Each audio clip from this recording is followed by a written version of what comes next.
Hi, I am on here today because you might have thought, what I wanted to talk about actually is lemon.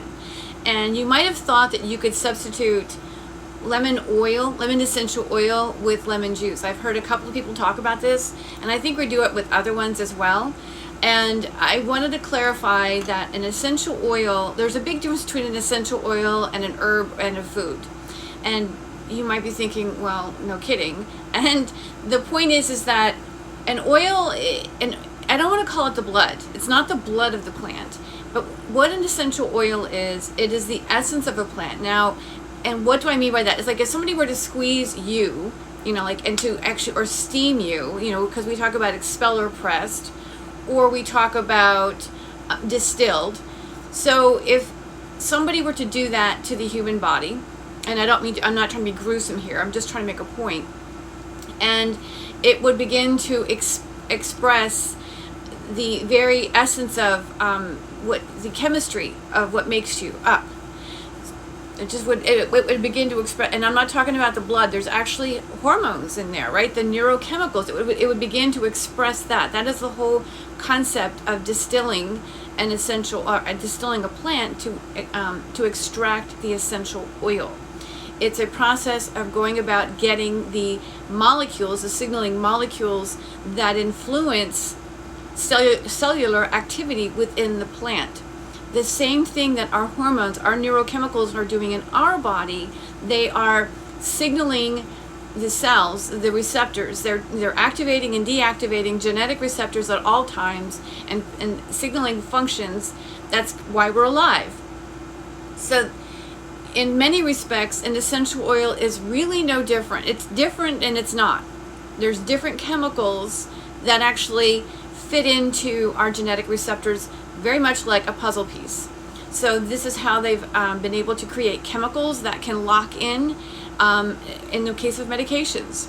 Okay, so these chemicals have specific shapes that are based a lot on what we've found in nature, and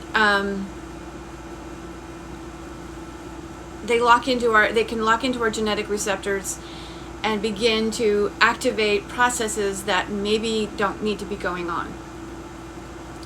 I don't know if that makes any sense. It makes, and if it doesn't make sense, please comment below, so that I can help you make more sense. Just let me know below with raise your hand in the comments and let me know if you need further explanation, because essentially an essential oil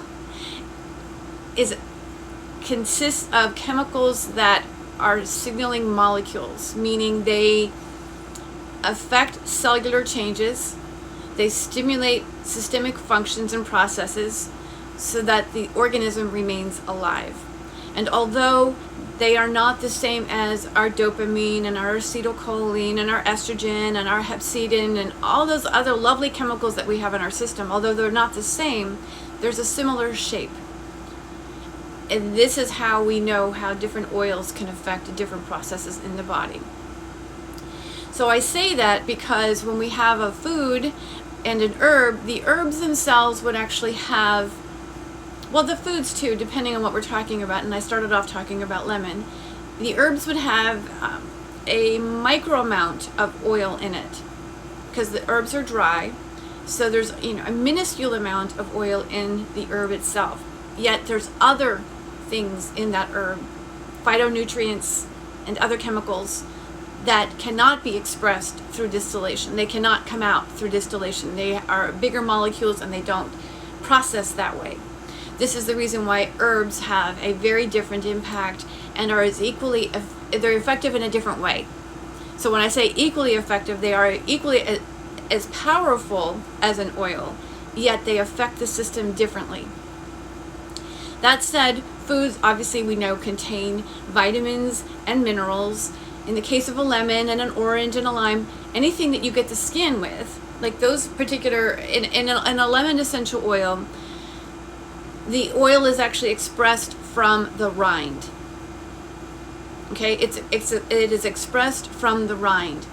It does not come from the fruit, it comes from the rind. So to put lemon oil in your water is going to have a different effect on the body than to drink lemon juice, or drink the juice of the lemon. Because the lemon juice contains things like potassium and folate and a lot of vitamin C. This is the reason why it can clean the system out and help soothe the system. Lemon essential oil contains things like alpha-pinene, beta-pinene, limonene. There's terpenes and there's a saponine in there. These are not the same thing as potassium, folate, and vitamin C. These are chemicals that influence acetylcholine activity. They influence, I keep saying I'm sorry. They influence the reduction of inflammation. So that's the reason why you cannot say you can put a fruit juice, or you substitute an oil. Hey guys, welcome. You cannot substitute an oil for the fruit juice, if that makes any sense, because it's just an entirely different chemistry. And there's absolutely no reason to use the oil in the body. I know that this goes against what other people talk about, but because the olfactory receptors are on the skin, not just in the nose, but they're on the skin, placing oils on the skin is just as effective as if you were to take it inside. So, but if you want to substitute lemon juice for lemon water, you're going to want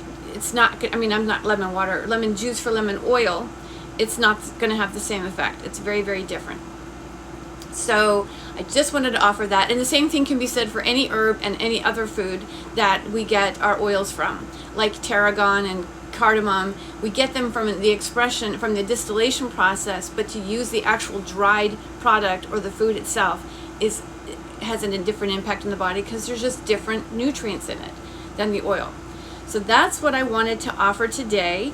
And like I said, please raise your hand in the comments below and let me know if there's any questions about what I've just shared, because it's really important for me to know that you're gaining value, because my goal is for all of us to be remarkably healthy. This is a movement on my part where we are changing the game for our kids, and understanding how foods and oils actually work together, because they do actually. This is part of what I promote, is combining foods and oils, because the oils, as I mentioned in the beginning, are signaling molecules, whereas the food contains the cofactors.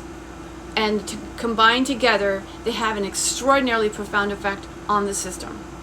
So again, let me know if there's any questions that you have about what I've said, and I will look forward to answering you, because I'm invested in all of us being healthy. See ya.